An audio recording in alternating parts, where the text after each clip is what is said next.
All right, my setup of the AtomRC Theorbat Delta Wing, and I have the plug-and fly version, guys. So I want to give you my setup because although it matches my flying style, it may not match your flying style.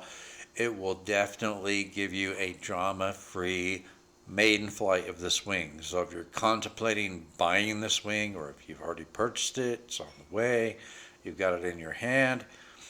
Hopefully this will help you get yours set up and flying the way mine is flying.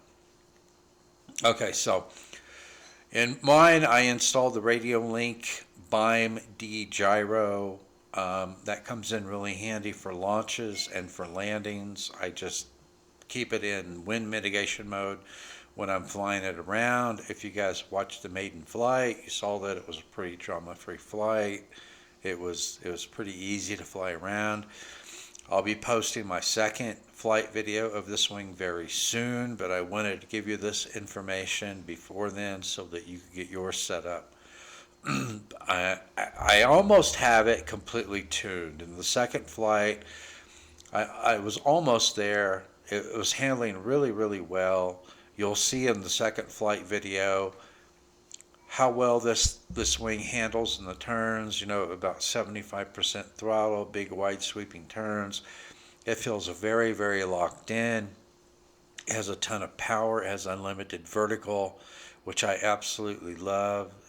Wings are the most aerobatic fixed wings I've ever flown. It has pretty good slow flight capability too, as you will see in the second flight video.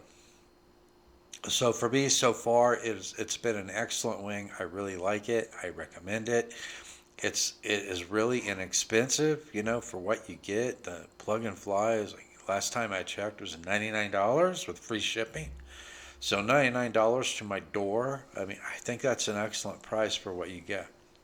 All right, so on my setup, I have approximately 2 millimeters of positive reflex in the elevons, which means that I've got positive elevator of 2 millimeters on my elevons. Okay, that's the way I have mine set up, and that seems to work very, very well. On my control linkage on the elevon control horns, I have the outermost hole. On the control horns, it's a 4-hole control horn. On the elevon servo arms, it's the third innermost hole. So if you count from the bottom, the innermost hole, 1, 2, 3, that's where I have my linkage set up on the servo arm, and that's a 6-hole servo arm. All right, I like that. It feels nice and smooth, you know, on the controls. I have plenty of control authority, but the controls are nice and smooth with that linkage setup. When I measure my deflection, opposite the control horns in manual mode. Okay, if the aircraft has a gyro and it doesn't have a manual mode, then I will have it in the least the mode that has the least gyro influence. Okay, so all right, so my ailerons for my dual rate, and of course that's probably not going to be as important to you as it is to me, but my aileron, I have 90% dual rate. I have a 60% expo. Here's the information that you need. The expo, 60% expo with my linkage setup it feels really, really nice. I have 12 millimeters of movement up and 12 millimeters of movement down on the ailerons for a total of 24 millimeters up and down. That's on the ailerons. On the elevator, I have mine set at 85%. Again, I have a 60% expo. I have 14 millimeters movement up, and I have 14 millimeters movement down for a total of 28 millimeters. CG location. They have it molded in the bottom of the wing. You can see exactly where the specified CG marks are.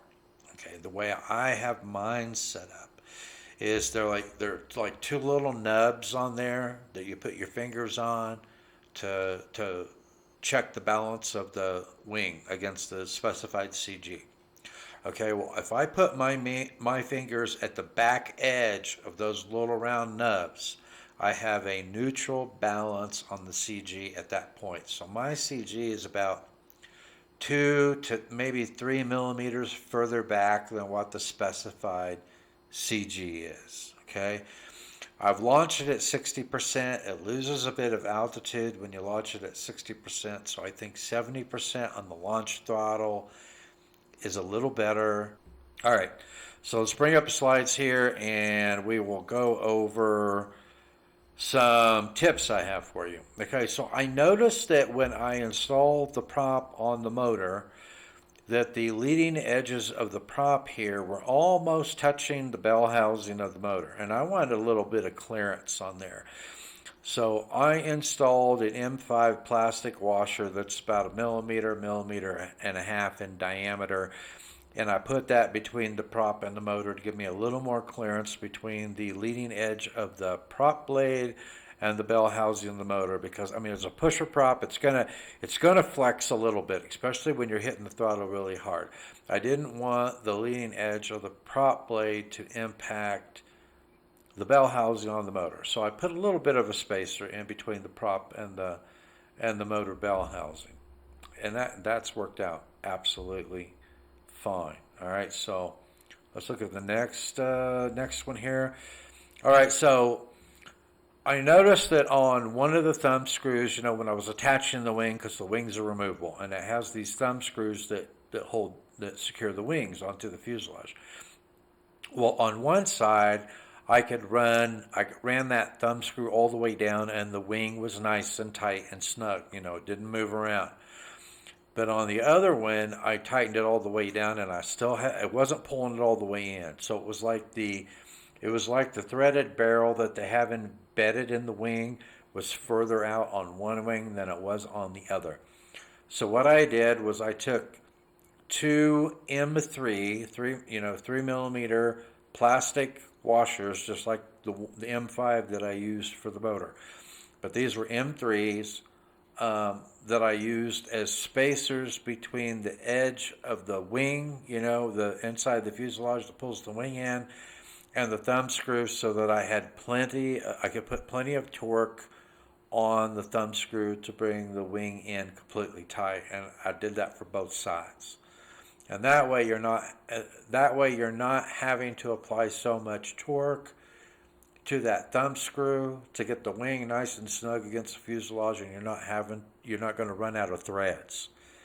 So that gave me about 2.5 millimeters of space in between the inside of the fuselage and the thumb screw. So it gives me an additional 2 to 2.5 millimeters of space to pull the wing in tighter, I guess is the way I want to put it. So I would recommend doing that. It worked really well. So both of the wing halves are attached to the fuselage. They're nice and snug. They're not moving around. They were completely bottomed out against the fuselage, which is what you want. Okay. And the next one. What I found with this wing, and I was not going to go out and launch this wing the first time with a bunch of camera equipment in it, okay?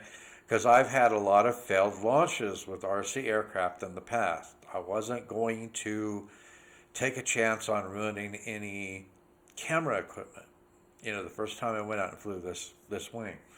So I ended up having to put a lot of nose weight inside this wing to get a neutral balance on the CG that I spoke about earlier. Okay, it recommends a 1300 to a 1500 milliamp hour 4S LiPo. Well, I have some 1300 milliamp hour LiPos. But if I had used one of those, I would have had to use even more nose weight to get the balance on the CG. I didn't have anything other than 1600 milliamp hour 4S LiPo. So I installed a 4S 1600 milliamp hour LiPo in mine that weighs approximately 178 grams. I've got it pushed all the way forward, as far forward as I can get it, in the battery compartment. And I still had to put 77 grams of nose weight in the front of the wing to get a neutral balance on the CG that I spoke about. I wish that I would have found something like this a long time ago. These things are so handy to have on hand when you've got to add nose or tail ballast weight. Okay, so I'll have links to these in the show notes. Each one of these little weights right here that you see, and I think there's 48 of them total in the pack. Total, I think 12 ounces altogether in the pack. They're fairly inexpensive. Each one of those little squares weighs 7 grams or 0.25 ounces each. Those are a tremendous help. You know, whether you've got to add a little bit of weight, or in my case where I had to add a lot of weight. So what I did was I kept adding these weights in the camera compartment of the wing until I had enough that I could get a neutral balance on the CG that I spoke about. And then when I got that number, which came out to 77 grams, I wrapped them in packing tape. And then on the cover, and we'll take a look at that screen. On the cover here, I carved out inside enough of the foam to where I could put that cover back on the camera compartment there, and where it would provide pressure against those counterweights that I put in there, so those counterweights would not move around. And then I taped down that camera cover. So that's how I was able to get mine balanced the way it needed to be balanced before I took it out and launched it the first time. And as you saw from the flight demonstration, the maiden flight demonstration, that worked out like a charm.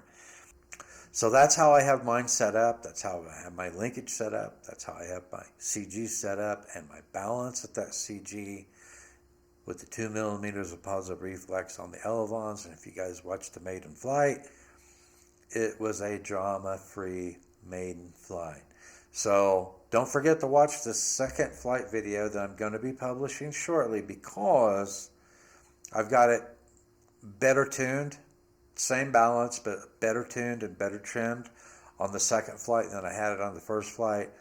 And so I think the second flight is a better flight demonstration. If you use this setup, it will definitely give you a successful maiden flight, and then tune it to your own flying style. But at least this gives you a starting point that you know works. Okay, so anyway, thanks for watching. That's a wrap on this episode. Stay tuned, and I will see you in the next episode.